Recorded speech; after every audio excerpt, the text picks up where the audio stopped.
안녕하세요, 여러분. 지난 2편에서는 집도 돈도 없이 반지하에서 새 아파트로 인생 역전하여 행복한 노년을 보내는 놀라운 비밀을 함께 알아보셨죠. 많은 분들이 공감과 희망을 얻으셨다는 피드백에 저도 정말 뿌듯했습니다. 하지만 이런 질문도 있었어요. 식사도 못 챙기고 거동도 불편해. 대소변도 못 가린다면 그때는 어떻게 해야 하나요? 맞습니다.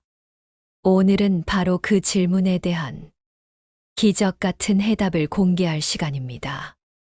오늘 여러분께 들려드릴 이야기는 기억을 잃어 치매에 걸린 85세 허영순 할머니 사연과 화장실에서 넘어져 거동이 불편해 식사와 소변도 못 가린 85세 장호철 할아버지 실제 사연입니다. 이 할머니와 할아버지가 어떻게 절망 속에서 새로운 삶의 보금자리를 찾았는지 그 이야기는 여러분의 가슴을 뜨겁게 울릴 겁니다. 거동이 불편하다고 해서 노년의 행복을 포기할 필요는 없습니다. 이 영상을 끝까지 보시면 어떤 상황에서도 여러분의 노년이 황금빛으로 빛날 수 있는 현실적인 방법을 발견하게 될 거예요. 이 두 어르신의 이야기가 바로 그 증거가 될 것입니다. 치매, 사라져가는 기억 속의 외침. 먼저 85세 허영순 어머니의 시선에서 치매가 얼마나 고통스러운 과정인지 함께 느껴볼까요? 이상했어요. 분명히 시장에 다녀온 건데 장바구니가 아무것도 없이 비어 있었어요. 손에 든 건 영수증 하나뿐이었죠. 나는 뭘 산 걸까요? 뭘 하러 나갔던 걸까요? 냄비에 찌개를 올려놓고 그걸 깜빡하고 이불 속에 들어가 잠든 날도 있었어요. 딸이 들어와서 집안에 가스 냄새 가득하다며 소리치던 모습에 나는 왜 화를 내는지조차 몰랐어요. 어느 날은 거울 속에 내가 낯설게 느껴졌습니다. 저 여자는 누구지 눈이 마주치는데 나는 그 사람을 알 수 없었어요. 그게 바로 나라는 걸 깨닫는데 몇 초가 걸렸습니다. 가끔은 딸을 보고도 헷갈려요. 이 애가 우리 집 식모였나? 우리 막내딸이었나? 마음속에서는 내 딸인 걸 아는데 입으로는 자꾸 낯선 말이 나와요. 그 애는 아무 말 없이 내 앞에 밥을 놓아주고 내가 흘리면 조용히 닦아줘요. 가끔 나를 안아줄 땐 내 안쪽 어딘가에서 눈물이 뚝 떨어집니다. 왜 또 그래? 엄마 좀. 딸이 그렇게 말하던 날도 있었어요. 나는 그 말이 미안했어요. 그런데 동시에 그게 이해됐습니다. 얼마나 지치고 힘들었으면 내가 그 마음을 몰라주고 있구나 싶었어요. 예전에는 당연하게 하던 일들을 이젠 누군가의 도움 없이는 할 수 없게 됐다는 게 참 슬프더군요. 그런데 이상하게도 딸이 내 이름을 부를 땐 잠깐이지만 정신이 또렷해져요. 엄마, 그 말 한마디에 세상이 다시 나를 불러주는 것만 같아요. 나는 점점 사라지고 있지만 아직은 너를 기억하고 있어. 내가 잊기 전에 그 말만은 꼭 전하고 싶었단다. 치매 간병의 현실과 요양원의 역할, 딸의 고통과 새로운 시작. 치매 어머니의 내면은 이토록 아팠습니다. 그럼 옆에서 홀로 그 모든 것을 감당해야 했던 딸 장순영 씨의 고통은 어땠을까요? 어머니가 치매 판정을 받았을 때 50대 딸 장순영 씨의 삶은 그날부터 멈췄습니다. 맞벌이하는 남편과 아이들 뒷바라지에 회사 일도 벅찼지만 어머니를 다른 데 맡긴다는 건 상상조차 못했죠. 딸이니까 내가 끝까지 모셔야 한다고 생각했어요. 하지만 시간이 갈수록 장순영 씨의 마음은 병들어 갔습니다. 밤마다 화장실 가신다고 소리치시는 어머니, 낮엔 같은 말만 반복하고 때로는 자신을 아예 알아보지 못하실 때도 있었어요. 어머니를 돌보는 건 고통이 아니었습니다. 그보다 더 무서운 건 자신이 점점 냉정해지고 있다는 거였어요. 왜 또 그래? 제발 좀 가만히 있어. 그 말을 내뱉고 나서 스스로가 너무 싫어졌어요. 울며 화장실에 숨어서 소리 죽여 울었어요. 그렇게 2년. 결국 남편이 조심스레 말하더군요. 당신이 먼저 무너지겠어. 요양원도 한번 알아보자. 그 말을 듣는 순간 자신이 불효녀가 된 것 같았어요. 어머니를 남의 손에 맡기다니 결국 남편의 설득에 못 시겨 요양원에 모시게 되었습니다.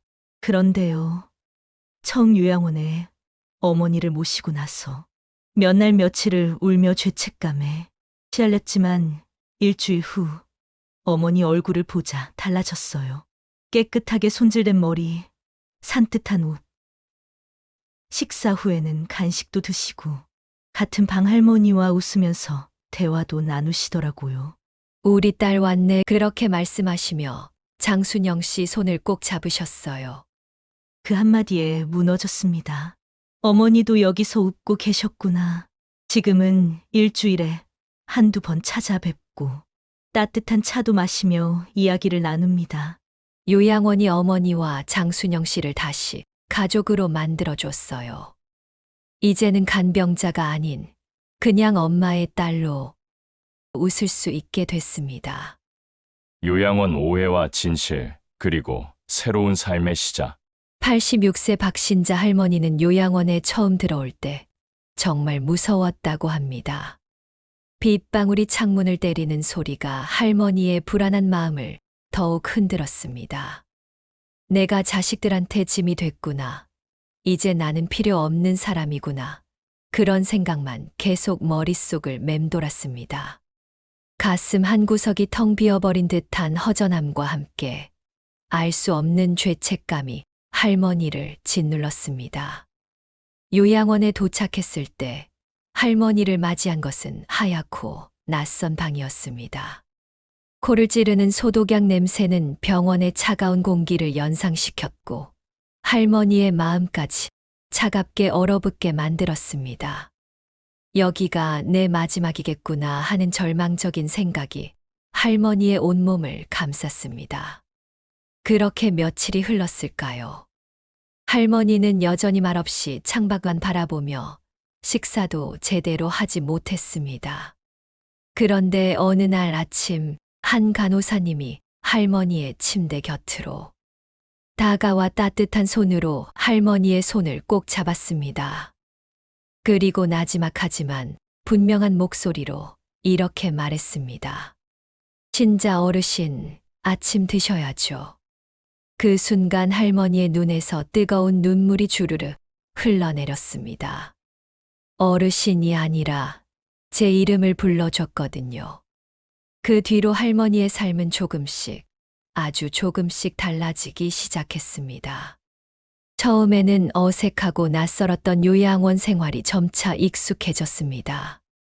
같은 방 어르신이 먼저 말을 걸어왔고, 식당에서 밥을 같이 먹다 보니 자연스럽게 친구도 생겼습니다.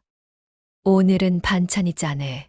옛날엔 우리 동네에 이런 반찬 없었지. 사소한 이야기들이 오고 가며 이야기꽃이 피기 시작했습니다. 아침엔 체조 시간도 있었습니다. 한 동작, 한 동작 따라 하다 보니 어느새 몸이 조금씩 풀리는 것을 느꼈습니다. 요즘은 할머니가 먼저 나서서 체조를 따라합니다. 노래 듣는 시간, 그림 그리는 시간도 생겼고요. 내가 뭔가를 할 수 있다는 게 이 나이에도 이렇게 기쁜 일인지 몰랐어요. 할머니는 작은 성취감 속에서 삶의 활력을 되찾았습니다. 주말이면 아들이 찾아왔습니다. 처음에는 요양원에서 만나는 아들이 어색하고 미안한 마음이 들었지만 이제는 아들이 할머니의 손을 꼭 잡아줍니다. 며칠 전에는 아들이 할머니의 손을 잡고 눈물을 글썽이며 이렇게 말했다고 합니다. 엄마, 미안했어요. 혼자서 너무 오래 고생하셨어요. 그 한마디에 할머니는 그동안 참았던 서러움과 감동이 한꺼번에 터져 나와 얼마나 울었는지 모른다고 합니다. 아들의 진심 어린 사과와 따뜻한 마음이 할머니의 오랜 상처를 치유해 주었습니다. 이제 박신자 할머니는 당당하게 말할 수 있습니다. 요양원이란 곳이 끝이 아니라고요. 이곳은 할머니가 다시 사람답게 숨 쉬는 곳이고, 누군가에게는 마지막일지 몰라도 할머니에게는 두 번째 집이자 두 번째 봄이라고요.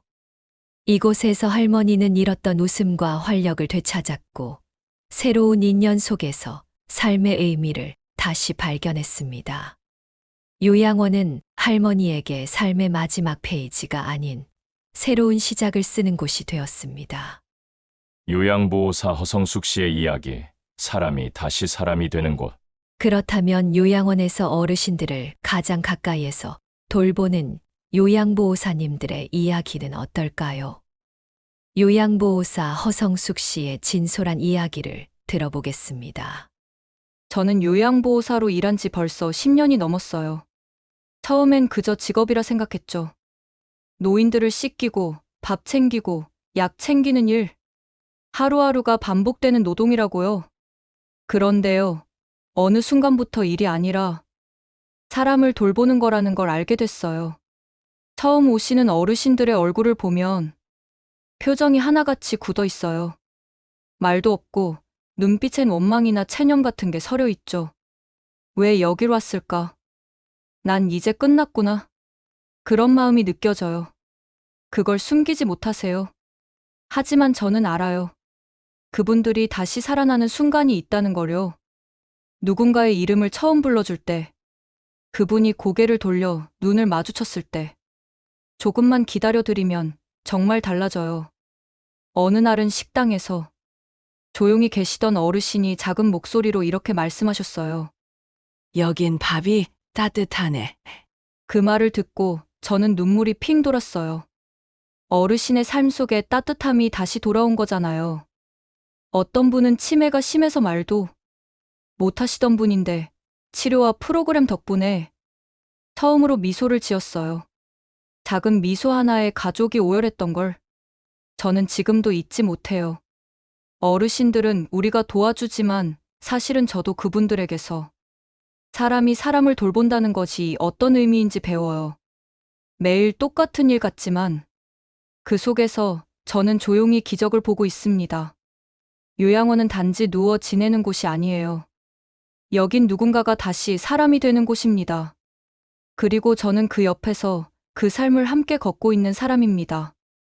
요양병원, 의료적 필요와 인간적인 보살핌. 이제 88세 장호철 할아버지의 이야기를 통해 의료적 도움이 필요한 노년의 선택지인 요양병원에 대해 알아보겠습니다. 88세 장호철 할아버지는 평생을 혼자 힘으로 살아왔습니다.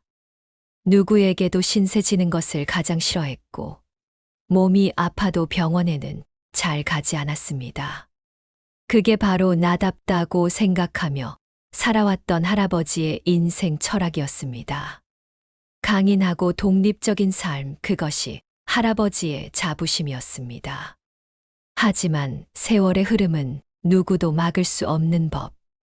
80이 넘어서면서 할아버지의 몸은 조금씩 무너지기 시작했습니다. 허리가 굽어 의자에 오래 앉아 있기도 힘들었고, 식사를 할 때면 밥알을 흘리는 일이 잦아졌습니다. 가장 힘들었던 것은 화장실이었습니다. 변기 앞에 서면 두 다리가 덜덜 떨려 제대로 서 있기도 어려웠습니다. 자식들에게 짐이 되고 싶지 않다는 마음이 할아버지의 마음속 깊이 자리 잡고 있었습니다. 그러던 어느 날 아들이 조심스럽게 할아버지에게 말을 꺼냈습니다. 아버지, 요양병원에 한번 가보시면 좋겠어요. 그 말을 듣는 순간 할아버지의 가슴은 철렁 내려앉았습니다. 평생을 독립적으로 살아온 할아버지에게 요양병원이라는 단어는 마치 버려진다는 의미처럼 들렸습니다. 나는 평생을 강하게 살아왔습니다. 가난했고 고생도 많았지만 누구에게 기대지 않고 스스로 일어나고 스스로 버텼습니다. 그래서였을까요? 나이 들어 몸이 무너지기 시작했을 때도 그저 이 또한 지나가리라 생각했습니다. 하지만 그날 밤 나는 욕실에서 크게 넘어졌습니다. 차가운 타일 바닥에 그대로 누워 한참을 떨었습니다. 소리칠 힘도 이불을 덮을 기운조차 없었습니다. 천장을 바라보며 문득 그런 생각이 들었습니다. 이렇게 혼자 끝나면 너무 쓸쓸하겠구나.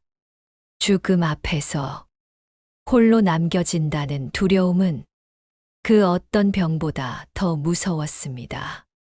그날 이후 나는 요양병원이라는 선택지를 진지하게 생각하기 시작했습니다. 입소 첫날, 나는 병실 침대에 앉아 주위를 둘러봤습니다. 하얀 벽, 낮은 조명, 멀리서 들리는 휠체어 소리와 알람음. 몸은 여기 와 있지만 마음은 아직 문 밖에 머물러 있었습니다. 그때 한 간호사가 다가왔습니다.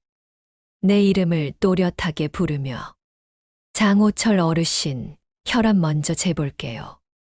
하며 부드럽게 미소를 지었습니다. 그 순간 나는 나라는 사람을 누군가가 기억해주고 있다는 묘한 위안을 느꼈습니다. 이튿날 아침에 담당 주치의가 병실로 찾아왔습니다. 장호철 어르신, 최근 어지럼증이 심해지셨다죠. 낙상 위험이 있어서 이제는 걷기 보조기와 보조 간호를 병행하겠습니다. 나는 의사 앞에서 고개를 끄덕일 뿐 아무 말도 못했습니다. 괜히 눈물이 날까 봐요. 그날 이후 나는 하루에 2번 물리치료를 받았습니다. 무릎에 초음파를 대며 물리치료사가 말했죠. 여기서라도 어르신이 아프지 않게 오래 사셨으면 좋겠어요. 식사 시간이 되면 요양보호사가 나를 부릅니다. 장호철 어르신, 밥 먹으러 가요. 오늘은 고기 반찬이에요.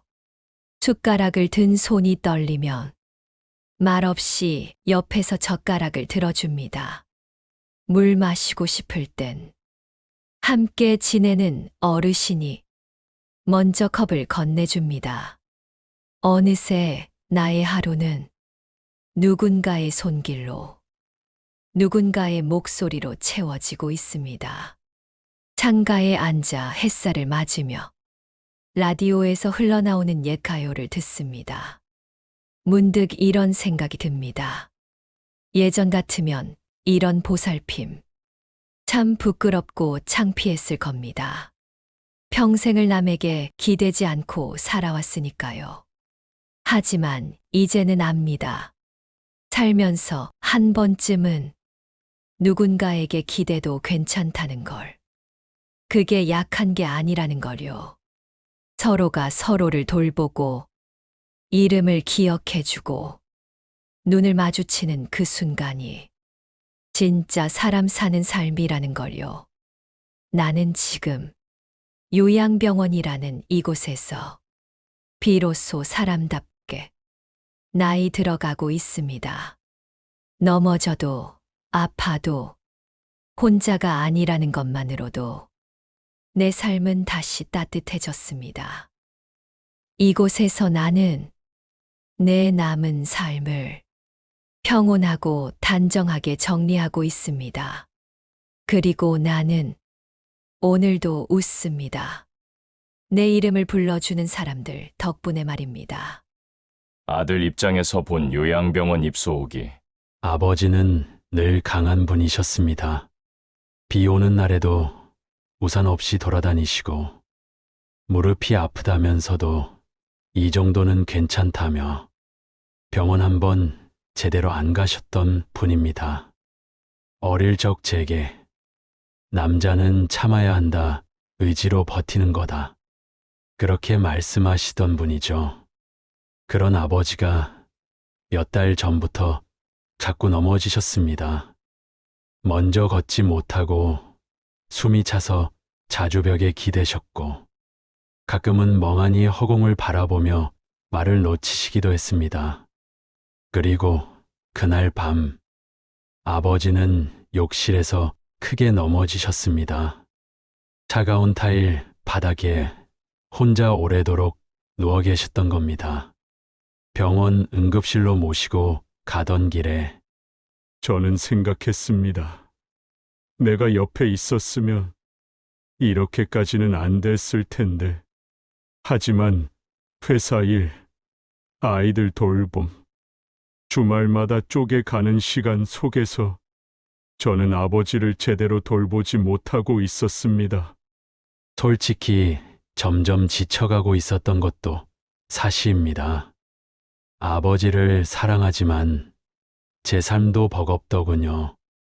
그렇게 죄책감과 현실 사이에서 오랜 고민 끝에 요양병원 입원을 결정했습니다. 결정서를 작성하던 날 손이 자꾸 떨렸습니다. 마치 제가 아버지를 버리는 것만 같아서요. 이게 정말 최선일까? 내가 이기적인 건 아닐까? 아버지 앞에서는 웃었지만 병원 문을 나와서는 차 안에서 한참을 울었습니다. 처음엔 정말 괴로웠습니다. 아버지를 병원에 모시는 결정이 내가 내린 인생에서 가장 고통스러운 선택이었을지도 모릅니다. 하지만 시간이 지나면서 그 선택이 아버지에게 꼭 필요한 시간이었음을 저는 차츰 알게 되었습니다. 요양병원에 계신 아버지는 이전과는 완전히 다른 분이 되어가고 계셨습니다. 식사 시간엔 먼저 식당으로 걸어가시고 같은 병실에 어르신과 작은 농담도 주고받으십니다. 아침엔 간단한 체조도 하시고 오후엔 창가에 앉아 햇살을 쬐며 라디오에서 나오는 노래를 조용히 따라 부르시기도 하죠. 예전엔 자꾸 숨을 몰아쉬며 기침하시던 분이 지금은 간호사 선생님이 건네는 물컵을 받아드시며 고맙네 하고 웃습니다. 며칠 전 제가 병문안을 갔을 때 아버지는 침대 옆 탁자 위에 손글씨로 쓴 작은 메모지를 보여주셨습니다. 거기엔 이렇게 적혀 있었습니다. 오늘도 잘 지내고 있습니다. 고마운 사람들 속에 있어서 마음이 편안합니다. 저는 그 글을 보고 가슴이 벅차올라 말을 잇지 못했습니다. 예전에 저는 아버지를 모신다는 책임에 무조건 혼자 안고 가야 한다고 생각했지만 지금은 조금 다르게 생각합니다. 누군가의 손길이, 누군가의 말 한마디가 사람을 이렇게 바꿀 수 있다는 걸 아버지를 통해 깨달았습니다. 이젠 병원에 다녀올 때마다 제 마음도 가벼워집니다. 항상 바쁘다는 핑계로 제대로 돌봐드리지 못했던 아버지, 나보다도 더 체계적으로 묵묵히 요양병원에서 다 해주고 있었습니다. 창밖을 바라보는 아버지의 옆모습, 햇살이 얼굴에 비칠 때 그 평온한 미소를 보며 저는 속으로 되뇌입니다. 아, 정말 잘했다. 이 선택은 잘한 거였구나. 누구에게도 쉽게 말 못했던 불안, 내가 아버지를 버리는 게 아닐까 했던 그 죄책감, 그 모든 것들이 이제는 따뜻한 안도감으로 바뀌어 있습니다. 지금 아버지는 다시 사람답게 살아가고 계십니다. 그리고 저 역시 이제야 비로소 아버지의 아들로 편하게 웃을 수 있게 되었습니다. 양로원 실버타운, 건강하고 활동적인 노년을 위한 선택으로 75세 허복자 할머니 이야기입니다. 예전엔요. 노년이 되면 그냥 집에만 있어야 되는 줄 알았어요. 하지만 남편과 사별하고 자식들도 다 출가한 뒤 텅 빈 집에 혼자 있는 게 너무 외로웠죠. 그러던 어느 날 친구가 실버타운을 소개해 줬어요. 처음엔 그 비싼 곳을 어떻게 가 싶었지만 퇴직금과 연금, 남편이 남긴 재산을 정리해서 이곳에 오게 됐어요. 여기는 말 그대로 노년의 호텔이에요. 아침엔 라운지에서 뷔페 식사를 하고 오전엔 요가 클래스, 오후엔 영어 회화나 그림 수업도 있답니다. 수영장, 북카페, 심지어 공연장까지 있어요. 무엇보다 좋은 건 다들 비슷한 또래, 비슷한 생활 수준이라 눈치 안 보고 친구가 생긴다는 거예요. 매주 화요일엔 오케스트라 연주회를 열고 금요일엔 라틴 댄스 수업도 들어요. 내가 언제 이렇게 살아보겠나 싶을 정도로 삶이 바뀌었어요. 물론 월 생활비가 200만 원 넘게 들고 입주할 때 보증금도 억 단위였지만 이렇게 웃으며 살 수 있다는 것만으로 나는 이 선택에 후회가 없습니다. 지금이 내 인생에서 가장 고급지고 가장 자유로운 시간이야. 나는 그렇게 말할 수 있어요. 고령자 임대 아파트 입주자 김상복 할아버지 이야기. 젊을 땐 집도 있었죠. 하지만 사업이 망하고 빚 보증 잘못 썼다가 결국 65 넘어서 전세방 하나도 못 얻는 신세가 됐습니다. 한참을 고시원에서 살다가 구청에서 고령자용 임대 아파트를 소개해줬어요. SH공사가 운영하는 곳이었죠. 보증금 500만 원에 월 10만 원. 정말 이 가격에 엘리베이터 있고 따뜻한 물 잘 나오는 내 공간이 생길 줄 몰랐어요. 여기선 아침이면 옆집 할머니랑 함께 공원 산책도 하고 공원에서 근력 운동이나 배드민턴도 치고 1층 복지관에서 무료로 컴퓨터 배우고 장기 두고 점심은 3,000원이면 든든하게 먹을 수 있어요. 의료비 걱정도 덜해요. 인근 보건소에서 건강검진도 주기적으로 오고 독감 예방접종이나 대상포진 접종도 무료고요. 바로 옆에 무료 전자도서관이 있어 책도 마음껏 보고 노인복지관 댄스 강습회도 가고 무료 파크 골프장도 갑니다. 누가 보면 그냥 작은 임대 아파트라고 하겠지만 나한텐 이곳이 다시 태어난 집입니다. 젊은이들 사이에 힘겹게 끼어 살던 고시원에서 내 이름 불러주는 이웃이 있다는 게 얼마나 큰 위로인지 몰라요. 사람은 자기 이름 불러주는 이웃 한 명만 있어도 외롭지 않더군요. 나는 이곳에서 다시 사람답게 살고 있습니다. 이처럼 노년의 삶에는 정말 다양한 선택지가 존재합니다. 이제 여러분의 상황에 맞는 가장 현명한 선택을 돕기 위해 요양원, 요양병원, 그리고 양로원의 차이점을 명확히 이야기해 드릴게요. 이 세 곳은 이름은 비슷해 보여도 사실은 아주 다른 목적과 서비스를 가지고 있답니다. 먼저 양로원은 아직 건강하고 활동적인 어르신들을 위한 곳이에요. 이곳은 의료적인 치료나 간호보다는 편안하게 생활하고 다양한 활동을 즐길 수 있는 주거 공간에 가깝습니다. 주로 65세 이상으로 일상생활이 가능한 분들이 입소하시고 배우자가 65세 미만이라도 함께 지낼 수 있어요. 이곳에서는 맛있는 식사를 제공하고 생활에 필요한 여러 편의를 돕지만 의사나 요양보호사가 상주하며 치료를 하지는 않는답니다.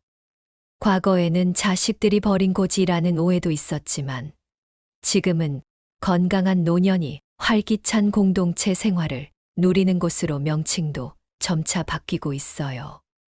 2부에서 소개해드렸던 고령자 복지 아파트처럼 건강하지만 65세 이상 노인으로 집도 없고 돈도 없는 분들이라면 서울 지역의 경우 고령자 재개발 임대 아파트 또는 65세 이상 고령자 배당, 특별 임대 아파트를 신청하실 수 있습니다. 입주자가 퇴소하거나 서거하여 공실이 생길 경우 수시로 모집하고 있으니 LH 임대주택과 SH 임대주택을 인터넷으로 신청하시거나 인터넷이 불가한 노인의 경우는 LH 본사나 SH 본사를 직접 방문하여 도움을 신청하시면 됩니다. 구청이나 주민센터를 이용하셔도 좋습니다. 임대 아파트는 1인도권 노인의 경우 보통 29에서 34제곱미터 약 9에서 14평 정도 되는 아파트를 서울인 경우로 보면 시가 1억 원대의 아파트를 보증금 500만 원에 월 10만 원대로 죽을 때까지 사용할 수 있는 혜택을 받을 수 있습니다. 반면에 돈이 많은 노인을 위한 실버타운이라고 불리는 최고급 유료 양로원은 수영장, 헬스장, 도서관 같은 최고급 호텔급 시설에서 여가 생활을 즐길 수도 있답니다. 여유가 있으시면 직접 방문하여 꼼꼼히 알아보시고 입주하시면 됩니다. 요양원, 요양병원, 양로원 비교 및 현명한 선택 가이드. 다음으로 요양원은 어르신들의 일상생활을 돕는 곳이라고 생각하시면 돼요. 이곳은 주로 거동이 불편하거나 치매 등으로 인해 혼자 생활하기 어려운 어르신들을 위한 시설입니다. 요양보호사님들이 24시간 상주하면서 식사, 목욕, 옷 갈아입기, 기저귀, 교체 같은 일상적인 돌봄을 전적으로 도와드려요. 촉탁이 계약 의사가 주기적으로 방문해서 건강 상태를 확인해 주시지만 병원처럼 전문적인 치료나 수술을 하는 곳은 아니랍니다. 이곳에 입소하시려면 장기 요양 등급이라는 것을 받으셔야 하는데 등급에 따라 정부 지원을 받아 비용 부담을 크게 줄일 수 있어요. 요양원은 마치 가족처럼 따뜻한 분위기에서 생활 돌봄을 받을 수 있다는 장점이 있지만 의료적인 처치가 필요한 응급 상황에는 한계가 있을 수 있습니다. 마지막으로 요양병원은 이름 그대로 병원이에요. 이곳은 만성질환이나 중증질환으로 인해 꾸준히 의료적인 치료와 관리가 필요한 어르신들을 위한 곳입니다. 예를 들어 뇌졸중 후 재활치료가 필요하거나 암 회복기에 집중적인 관리가 필요하거나 욕창처럼 전문적인 처치가 필요한 경우에 요양병원을 선택하게 됩니다. 요양병원에는 전문의와 간호사분들이 24시간 상주하면서 약물치료, 수액, 재활치료 등 다양한 의료 행위를 직접 제공해요. 시설도 병실 위주로 되어 있고 병원식 식사가 제공된답니다. 건강보험이 적용되지만 간병비나 특실 이용료 같은 비급여 항목이 추가되면 비용이 요양원보다 훨씬 높아질 수 있어요. 요양병원은 의료적인 필요가 가장 중요할 때 안심하고 치료받을 수 있다는 큰 장점이 있지만 병원 분위기라 자유도가 낮고 장기 입원 시 답답함을 느낄 수도 있습니다. 이렇게 양로원, 요양원, 요양병원은 각각의 목적과 서비스가 다르니 어르신의 건강 상태와 필요에 따라 가장 적합한 곳을 신중하게 선택하는 것이 중요하답니다. 구체적으로 나에게 맞는 요양원 입소, 조건 및 신청 방법. 그리고 비용을 알아보겠습니다. 요양원에 입소하려면 먼저 장기요양 등급을 받아야 합니다. 65세 이상 어르신이거나 65세 미만이라도 치매, 파킨슨병 등 노인성 질병이 있다면 신청할 수 있습니다. 신청은 아주 간단합니다. 국민건강보험공단 고객센터 1577-1000번으로 전화하시거나 가까운 공단, 지사를 방문하시면 됩니다. 신청 후 공단 직원이 직접 방문하여 어르신의 상태를 조사하고 등급 판정위원회의 심사를 거쳐 등급이 통보됩니다. 등급에 따라 본인 부담률이 달라지니 이 점도 꼭 확인하세요. 요양원과 요양병원의 비용은 등급과 서비스에 따라 크게 달라집니다. 요양원은 장기요양보험 혜택으로 비용이 경감되어 월 약 40만 원에서 150만 원 수준입니다.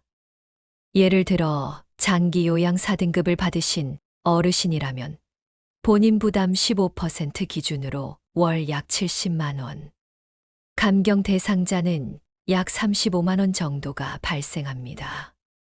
반면 요양병원은 건강보험이 적용되지만 간병비 등 비급여 항목을 포함하면 월 120만 원에서 300만 원 이상까지도 나올 수 있습니다. 다만 기초생활수급자는 요양원 본인 부담금 전액 면제, 차상위 계층은 8%만 부담하는 등 다양한 비용, 지원 혜택도 있으니 꼭 확인해 보세요. 전국 요양원이나 요양병원을 찾고 싶으시다면 노인장기요양보험 포털이나 보건복지부 노인복지시설 정보 시스템을 활용하시면 좋습니다. 시설 평가 등급, 이용자 후기, 위치, 의료 지원 여부 등을 꼼꼼히 확인하여 우리 어르신에게 가장 적합한 곳을 찾아보세요. 정보의 홍수 속 현명한 노후 설계 선택 팁. 사랑하는 여러분, 오늘 우리는 노년의 삶에서 마주할 수 있는 다양한 선택지들을 함께 살펴보았습니다. 만약 여러분이 아직 거동이 자유롭고 건강한 노년이라면, 자가를 소유하고 있다면 박 할아버지처럼 자신만의 창의적인 방법으로 자립적인 노후를 설계할 수 있습니다. 필요한 부분만 외부 도움을 받으며 삶의 주도권을 지켜나가는 거죠. 만약 자가 없이 경제적으로 어렵다면 장복순 할머니처럼 고령자 복지주택이나 고령자 임대아파트를 통해 안전하고 따뜻한 보금자리와 활기찬 공동체 생활을 누릴 수 있습니다. 그리고 건강하고 활동적인 노년을 보내고 싶다면 양로원이나 유료 고급 실버타운을 통해 편안하고 다양한 편의 시설을 갖춘 주거 환경에서 활동적인 공동체 생활을 누릴 수도 있습니다. 하지만 만약 거동이 불편하거나 의료적 도움이 필요한 노년이라면 요양원이나 요양병원이 여러분의 삶에 큰 도움이 될 수 있습니다.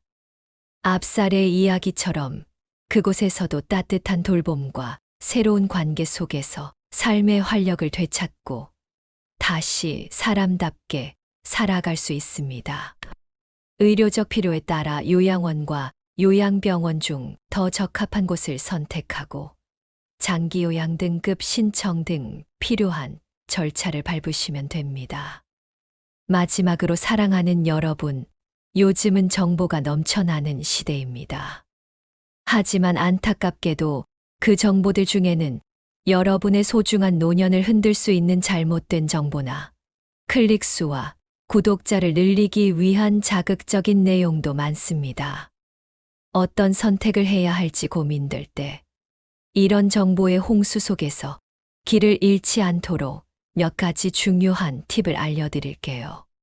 첫째, 정보의 출처를 반드시 확인하세요. 카더라 통신이나 불분명한 개인 블로그 또는 지나치게 자극적인 제목의 영상은 주의해야 합니다.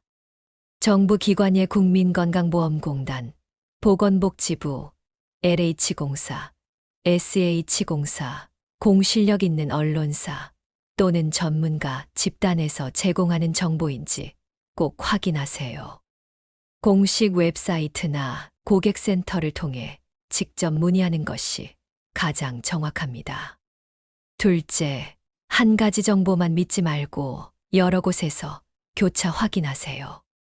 예를 들어 특정 요양원에 대한 정보를 얻었다면 해당 시설의 공식 홈페이지, 노인장기 요양보험 포털의 시설 평가 등급, 그리고 가능하다면 직접 방문하여 눈으로 확인하는 것이 좋습니다. 여러 정보를 비교하다 보면 잘못된 부분이 보이거나 미처 생각지 못했던 중요한 사실을 발견할 수 있습니다. 셋째, 전문가와 직접 상담하세요.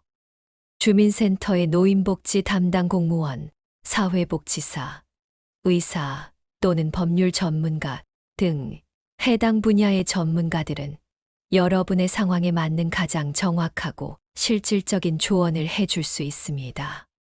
특히 복잡한 절차나 법률적인 문제가 얽혀 있다면 전문가의 도움을 받는 것이 가장 안전하고 현명한 방법입니다. 넷째, 지나치게 광고성이 짙거나 과장된 표현은 주의하세요. 무조건 최고, 단기간의 모든 문제 해결, 기적의 방법 등 현실성이 떨어지는 문구는 경계해야 합니다. 모든 시설이나 서비스에는 장점과 단점이 공존하기 마련입니다. 너무 좋은 이야기만 늘어놓는다면 한 번쯤 의심해 볼 필요가 있습니다.